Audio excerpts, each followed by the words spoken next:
इस पेंसिल को गौर से देखिए। ये पेंसिल दिखने में बहुत मामूली सी है, जिसकी कीमत बहुत ही कम है, लेकिन क्या कोई एक शख्स इस पेंसिल को बना सकता है? मेरा दावा है कि आज की दुनिया में कोई अकेला शख्स इस पेंसिल को मैन्युफैक्चर नहीं कर सकता। इस पेंसिल को बनाने में एक लकड़ी का इस्तेमाल हुआ है, और वो लकड़ी कहाँ से आई? वो लकड़ी ज़ाहिर है किसी जंगल से, किसी दरख्त से काटी गई होगी, और जब वो काटी गई तो उसको काटने के लिए किसी आरी का इस्तेमाल किया गया है, और वो आरी स्टील से बनाई जाती है, और ज़ाहिर है स्टील बनाने के लिए हमें लोहा रिक्वायर्ड है।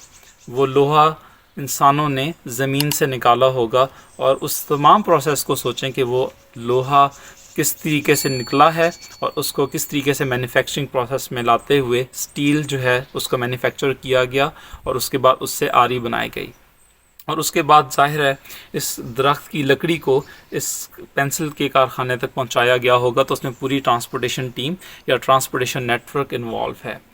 बिल्कुल इसी तरीके से अगर आप इस पेंसिल में देखें तो ग्रेफाइट का इस्तेमाल हुआ है।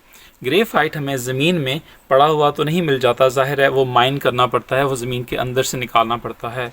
तो इसमें पूरी एक माइनिंग इंडस्ट्री भी इन्वॉल्व है, जिसमें हज़ारों मज़दूर काम करके हज़ारों मज़दूरों की मेहनत से और वो मशीनरी इस्तेमाल करते हुए वो ग्रेफाइट ज़मीन में से निकालते हैं। तो ज़ाहिर है उस मशीनरी को भी मैन्युफैक्चर करने के लिए लोग इन्वॉल्व हुए हैं, और उन लोगों ने वो मिल के मशीनरी जो है वो बनाई है।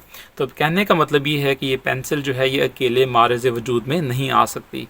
बिल्कुल इसी तरीके से अगर आप इस पेंसिल के ऊपर देखें तो कुछ लिखाई की गई है, और वो लिखाई ज़ाहिर है किसी प्रिंटिंग प्रेस में या किसी प्रिंटिंग वाली फैसिलिटी में की गई होगी, और वो प्रिंटिंग प्रेस या वो प्रिंटिंग की मशीनरी आज तक डेवलप होने में कितने लोगों की मेहनत शामिल होगी। तो बेसिकली ये एक पेंसिल, एक मामूली सी पेंसिल जो आप कुछ रुपयों में दुकान से ख़रीदते हैं, इसमें हज़ारों लोगों की बहुत ज़्यादा मेहनत इन्वॉल्व है और उनका टाइम इन्वॉल्व है, तब जाकर ये पेंसिल जो है वो आप तक पहुंचती है। वो तमाम इंसान जिन्होंने इस पेंसिल को बनाया वो ज़ाहिर है एक दूसरे को नहीं जानते थे, लेकिन उनकी कोलैबोरेशन और उनकी टीम वर्क के बगैर ये प्रोडक्ट हम तक ना पहुंचती। बिल्कुल इसी तरह दुनिया के जितने भी मामलात हैं उसमें कोलैबोरेशन इन्वॉल्व है, और लोग एक दूसरे की नस्ल, रंग, मज़हब और इन तमाम चीज़ों से बालातर होकर मिल के काम करते हैं, तो हमारी ज़िंदगी के अंदर इस तरह की प्रोडक्ट्स या इस तरह की चीज़ें मारज़ वजूद में आती हैं।